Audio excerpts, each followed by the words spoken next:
Do you really think I would dress like this if I had $200,000? And again, it's all public information. And you discovered we're Democrats, and we're going to vote for Joe Biden, which I think most people already knew. And look, if the DNC is handing out checks, we should be first in line to receive them. But that's simply not happening, and we haven't received a dime from the DNC. What's going on, everyone? Jeremy here from The Quartering, and we all know that there's a lot of, if you like to consume cringe, TikTok is a great place to get it on discount. It's like the Costco of cringe, the Sam's Club of cringe. I don't know. I don't know what other, not in America bulk buy stores, but it's your bulk buy discount store of cringe. And what is certainly growing in there, it was a thing certainly in 2020 and maybe even in 2016, but politicians are going out and hiring kids, throwing some money in their face, sending them on fancy trips around the world, paying for their expenses, and having them shill for Joe Biden. Do these people exist for Donald Trump or for Ron DeSantis? I don't know. Certainly, that would be interesting too, but for what it's worth, it's pretty clearly a Democrat strategy. And I do want to say this before we dive in all the cringe. This is absolutely something the Republicans should be doing. Republicans cannot control how many people are using TikTok. This is the mail-in balloting all over again. Let's make fun of these kids and point out that they're likely paid shills, but also let's understand that this strategy works and that Republicans must embrace technology rather than continue to have out-of-take boomer takes about video games and anime. And yes, TikTok is bad, and I wish it would be banned. But for now, it is not. Yes, mailing in your stuff felt unsafe, and a lot of people didn't want to do it. But the Democrats did it, and that's what swung the election. So it's like, I felt like, and I've said it before, and I'll say it again, that Trump telling people not to do mail-in balloting was a huge mistake. If the Democrats are going to do it, we've got to get down in the mud with them and, tell everyone, hey, go do your mail-in ballot. Go to your parents' house, help them fill theirs out. Go to your brother's house, help them fill that out. They should have been doubling down instead of saying, well, don't do that. And that's exactly what's happening with TikTok. Now, there was kind of this viral TikTok video that's got 2 million views where he puts us mega trolls have claimed that I'm paid by the DNC and the White House, but that's simply not true. Except he got ruthlessly community noted. I also think it's funny how they limit replies because what I think their agency understands, by the way, we're going to talk about their agency, which is accepting hundreds of thousands of dollars from the Democratic National Committee. What they understand is these kids don't have to fight with conservatives on Twitter. They just have to get popular. That's it.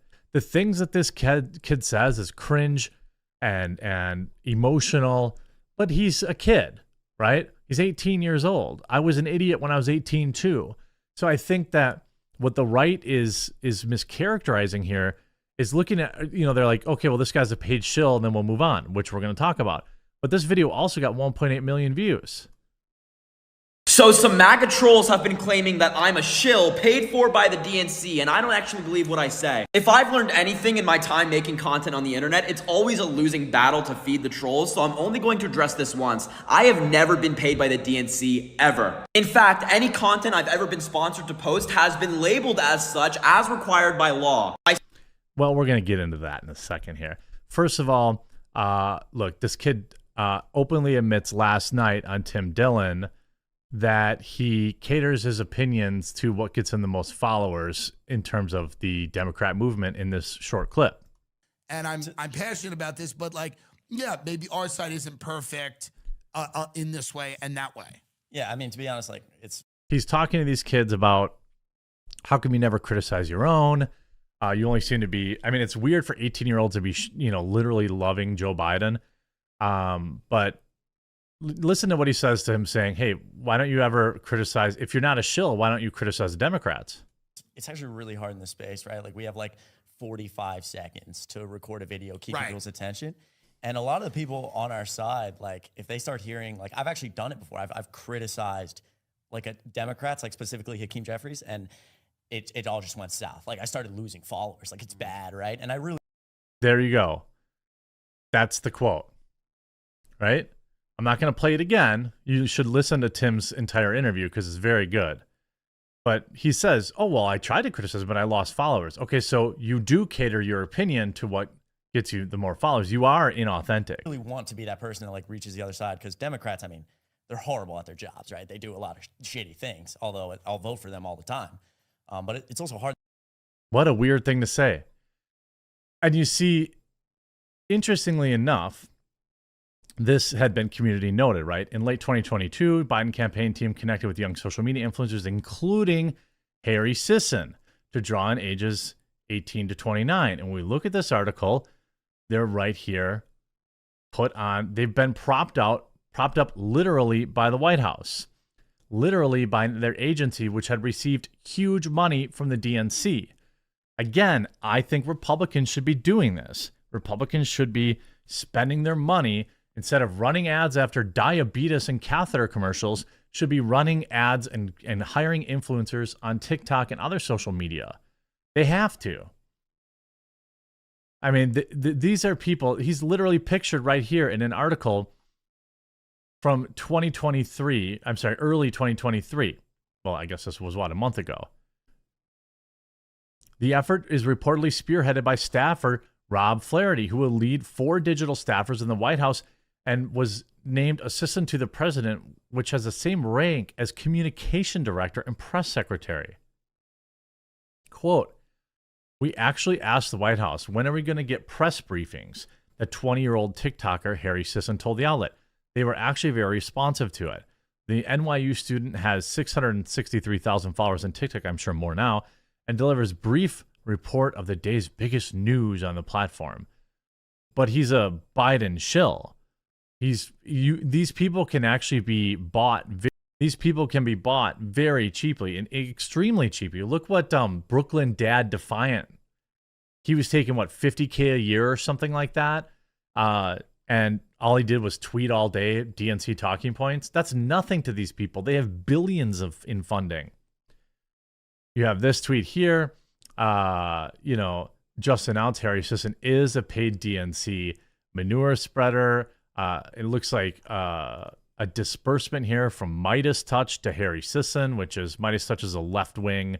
They spend a lot of money promoting left wing ideologies.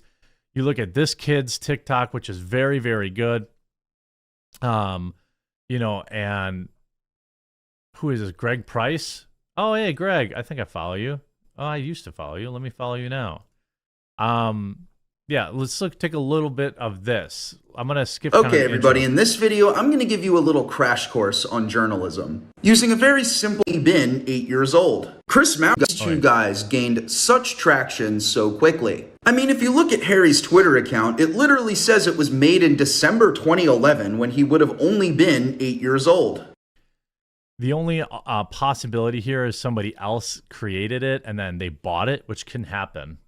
Chris Maurer says he only sent his first political tweet a couple months ago and is not owned by any administration and doesn't work for the DNC. So you see that and you think to yourself, how did these guys blow up so quickly into these liberal TikTok stars? Well, the second part of a story is you look at a common denominator between the two things that don't make sense. And if you look at the bios of those two guys, they have the same exact email address, PalletMGMT. So now we figure out what exactly that is. And they have a website, Palette Management. It says that they are a talent management company that represents brands and content creators. It says that they provide public relations services and they even have an in-house counsel. So Chris and Harry, whose content is pretty much identical to each other, also have the same talent management company. At which point you get to step 3. Figure out who's funding all of this. And a quick check of FEC records shows that Palette Management is being paid by the Democrat National Committee. They were paid over $200,000 for paid media and online advertising. When a bunch of liberal content creators visited the White House a couple months ago, the trip was organized with the help of the founder of Palette Management. And the DNC even paid them a retainer in order to cover their travel costs and expenses. So there you have it, folks. They claim they're not being paid, but they are in fact being paid. Whenever you see something like this, it never happens naturally. There's always somebody or something behind the scenes controlling everything. And in this case, it's the DNC that's paying these kids a lot of money through a talent management company in order to spread their propaganda online. If I wanted to go even further on this story, I would look up what their parents do for a living. If I had to take a wild guess, I would say that it's probably something corporate in high finance, something that would get you very well connected politically. And finally, you come up with a juicy headline to put on top of it. Tell me what you think this one should be in the comments. Well, their parents have donated to Act Blue, according to several other reports, too. You see, Sisson recently signed with Pallet Management. Pallet received more than $200K from the DNC in the last 2 months. And you can look at, this stuff has to be public. So you have the money flowing in. So the kids can basically say, well, we've never taken any money from the DNC. That's crazy talk. But they're getting paid from their agency, and they're clearly getting their talking points from them, because if you watch the Tim Dillon interview, again, they're just kids, but they're being used as political pawns, and it's pretty dang obvious. Make sure you leave a like on this video, and if you haven't yet, make sure you subscribe down below, and we'll talk to you again real soon.